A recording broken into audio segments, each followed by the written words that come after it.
പവിത്രത്തിന്റെ ഇന്നത്തെ എപ്പിസോഡിലേക്ക് ഏവർക്കും സ്വാഗതം. അങ്ങനെ വേദ വിക്രമിന് ചോറ് വാരി കൊടുക്കുകയാണ്. ആദ്യം വിക്രമിനൊരു മടി തോന്നി. എന്തേ, ഞാൻ തന്നാൽ കഴിക്കില്ലേ? വേദ ചോദിച്ചു. ചോദ്യം കേട്ട് വിക്രമല്ലേ വാ തുറന്നു. അങ്ങനെ അവർ ഒരുമിച്ച് ആ ഭക്ഷണം കഴിക്കുകയാണ്. പിന്നെ ഒരു ന്യൂസുണ്ട്. ശ്രീകാര്യം ശ്രീനിവാസനെ പോലീസ് അറസ്റ്റ് ചെയ്തു. പേടിക്കാനൊന്നുമില്ല. കോടതി പുനരന്വേഷിക്കാൻ പറഞ്ഞ കേസല്ലേ. കൂട്ടത്തിലേ ഇയാളും പ്രതിപ്പട്ടികയിലുണ്ട്, വേദ പറഞ്ഞു. ഓ, അപ്പോൾ ഫലത്തിൽ 2 കേസുകളായി അല്ലേ? മാർക്കറ്റ് കേസിൽ കോടതി എന്നെ ശിക്ഷിക്കുന്നുണ്ടെങ്കിൽ ശിക്ഷിക്കട്ടെ. അത് മനഃപൂർവ്വമല്ലെങ്കിലും അതിൽ എൻ്റെ പങ്കുണ്ട്.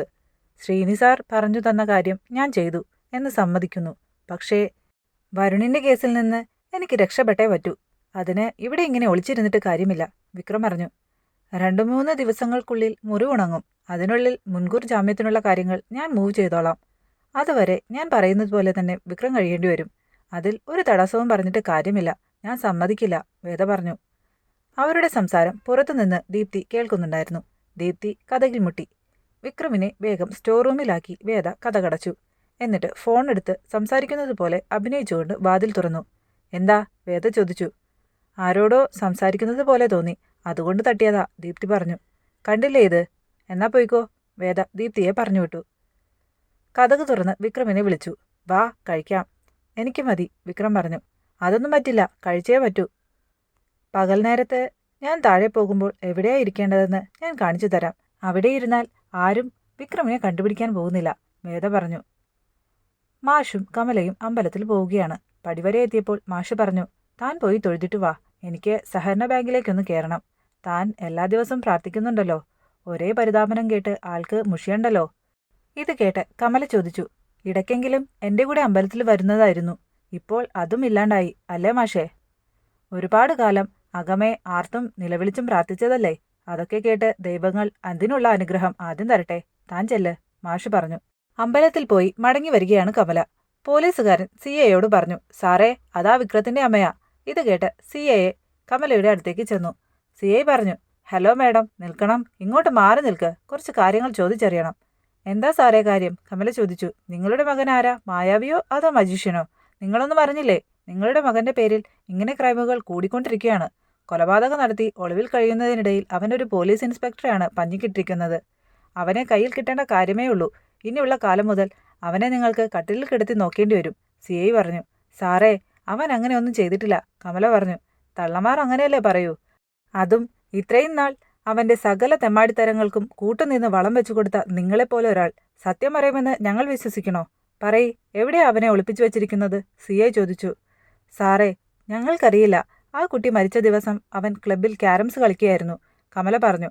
അതെ, അവൻ കളിച്ച് കളിച്ച് ഇപ്പോൾ കളത്തിൽ കയറി കളിക്കാൻ തുടങ്ങി. അത് കൈയോടെ നിർത്തിയില്ലെങ്കിൽ ഞങ്ങളെന്തിനാ പിന്നെ യൂണിഫോം ഇട്ട് നടക്കുന്നേ? എവിടെയാണവൻ?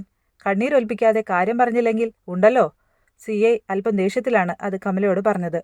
ഇത് കേട്ട് കമല കരഞ്ഞു. പോലീസുകാർ ഹെൽമറ്റ് ഇല്ല എന്ന് പറഞ്ഞ് പിടിച്ച് വെറുതെ വിട്ട ഒരാൾ ഇതെല്ലാം കാണുന്നുണ്ടായിരുന്നു. വഴിയിൽ വെച്ച് മാഷിനെ കണ്ട് കാര്യം മാഷിനോട് പറഞ്ഞു. അയാൾ മാഷിനെ കമലയുടെ അടുത്തെത്തിച്ചു. എന്താ സാറേ, എന്താ പ്രശ്നം? മാഷ് ചോദിച്ചു. CA മാഷിനോട് പറഞ്ഞു. മകൻ ചെയ്തത് എന്താണെന്നറിയാമല്ലോ അല്ലേ? അവൻ എവിടെയാണെന്ന് ഒന്ന് ചോദിച്ചു നോക്കിയതാ. അന്വേഷണത്തിന്റെ ഭാഗമാ. ഓ, ഇങ്ങനെയാണോ അന്വേഷണത്തിന്റെ രീതി? വരുൺ എന്ന ചെറുപ്പക്കാരന്റെ മരണമാണ് എൻ്റെ മകന്റെ പേരിലുള്ള ആരോപണമെങ്കിൽ അതിന് നിങ്ങളുടെ കയ്യിൽ എന്ത് തെളിവാണുള്ളത്? മാഷ് ചോദിച്ചു.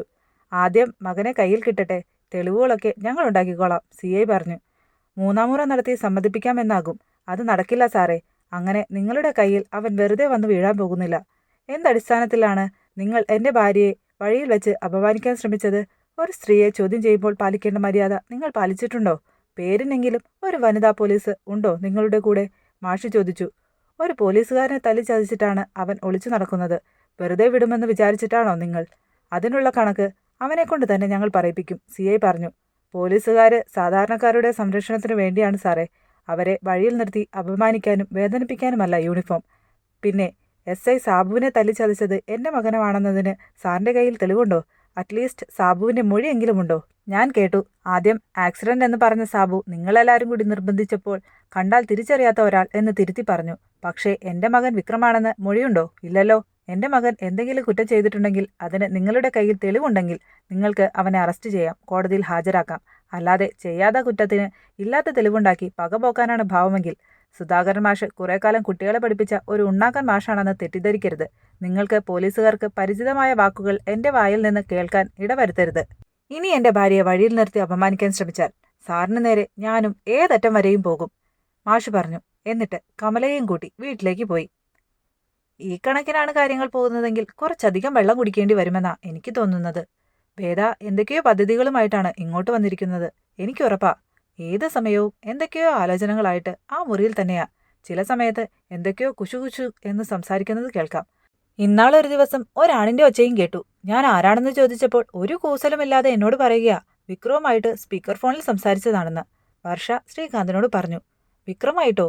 അതിന് അവന്റെ ഫോൺ സ്വിച്ച്ഡ് ഓഫ് ആണല്ലോ, ശ്രീകാന്ത് ചോദിച്ചു. വേറെ ആരുടെയെങ്കിലും ഫോണിൽ നിന്ന് വിളിക്കാമല്ലോ. നിങ്ങളുടെ പെങ്ങളെ നിങ്ങൾക്കറിയാത്തതുകൊണ്ടാ. അവൾ വേണമെങ്കിൽ നിങ്ങളറിയാതെ അവനെ ഇതിനകത്ത് വിളിച്ചു കയറ്റി താമസിപ്പിക്കും. അവൾക്ക് അതിനടക്കമുള്ള ധൈര്യമുണ്ടെന്നാ ഞാൻ ഉദ്ദേശിച്ചത്. എന്നാൽ ഒരു ദിവസം ഒരു പെണ്ണിവിടെ വന്നിരുന്നു. ഡോക്ടറാ, ഇഷിതയെന്ന് മറ്റുമാ പേര് പറഞ്ഞത്. ഞാൻ അങ്ങനെ മുമ്പ് കണ്ടിട്ടില്ല. അമ്മയ്ക്കൊക്കെ അറിയാവുന്ന ആളാ, വർഷ പറഞ്ഞു. അത് മഹേഷിന്റെ ഭാര്യയാ. പണ്ട് അവൾ ഇവളെ കാണാനൊക്കെ വരാറുണ്ട്. ക്ലോസ് ഫ്രണ്ടായിരുന്നു, ശ്രീകാന്ത് പറഞ്ഞു. ഓ, അതുകൊണ്ടായിരിക്കും രണ്ടുപേരും മുറി ക്ലോസ് ചെയ്ത് കുണുകൂടാന്ന് വർത്താനം പറയുന്നുണ്ടായിരുന്നു. അവൾ പോകാൻ നേരത്ത് ആ മുറിക്കകത്ത് നിന്ന് സ്പിരിറ്റിന്റെയും മരുന്നിന്റെയും ഒക്കെ മണം.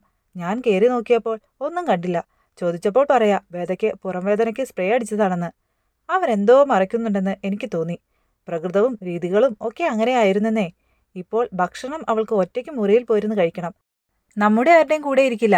അതും രണ്ടുപേർക്കുള്ള ഭക്ഷണമൊക്കെ എടുത്തുകൊണ്ട് പോകുന്നത് കാണാം, വർഷ പറഞ്ഞു. ആരാ ഈ രണ്ടുപേർ? ശ്രീകാന്ത് ചോദിച്ചു. വേറെ ആരാ, അവൾ തന്നെ. ഡിപ്രഷൻ വന്ന ചില പെണ്ണുങ്ങൾ അങ്ങനെയാണെന്ന്. നന്നായിട്ട് ഭക്ഷണം കഴിക്കുമെന്ന് വർഷ പറയുന്നത് കേട്ട് ശ്രീകാന്ത് ചോദിച്ചു. ഞാനെന്നാ പോയെന്ന് നോക്കിയിട്ട് വരട്ടെ? ഇപ്പോൾ എന്തായാലും പോകണ്ട. അവളോട് കാഷ്വലായിട്ട് ഒന്ന് സംസാരിച്ച് നോക്ക്. ഡിപ്രഷൻ ആണെങ്കിൽ ചികിത്സിക്കാം.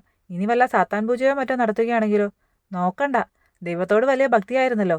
അവരിൽ ചിലർക്ക് ഭക്തി മൂത്ത് ഭ്രാന്താകും. അപ്പോൾ ചിലപ്പോൾ ഇങ്ങനെയുള്ള പൂജയ്ക്കൊക്കെ പോകും, വർഷ പറഞ്ഞു. വേദ വിക്രമിന്റെ മുറിവ് ഡ്രസ്സ് ചെയ്യുകയാണ്. ശ്രീകാന്ത് മുകളിലേക്ക് വന്ന് ഡോറിൽ മുട്ടി. ആരാ? വേദ ചോദിച്ചു. അതറിഞ്ഞിട്ടേ നീ വാതിൽ തുറക്കൂ, ശ്രീകാന്ത് ചോദിച്ചു. സ്റ്റോർ റൂമിലേക്ക് കയറാൻ പോയ വിക്രം താഴെ ചെടി നനയ്ക്കുന്ന പത്മത്തിനെ കണ്ട് വേദയോട് പറഞ്ഞു. അവിടെ ആരോ നിൽപ്പുണ്ട്. വേദ വിക്രമിനോട് കട്ടിലിനടിയിൽ ഒളിക്കാൻ പറഞ്ഞു. തുറക്കാൻ വൈകുന്നത് കണ്ട് ശ്രീകാന്ത് വീണ്ടും ഡോറിൽ മുട്ടിക്കൊണ്ടേയിരിക്കുന്നു. ബെഡ്ഷീറ്റ് വലിച്ചിട്ടിട്ട് വേദ കതക് തുറന്നു. കുറെ നേരമായല്ലോ ബഹളം വയ്ക്കാൻ തുടങ്ങിയിട്ട്, വേദ ചോദിച്ചു.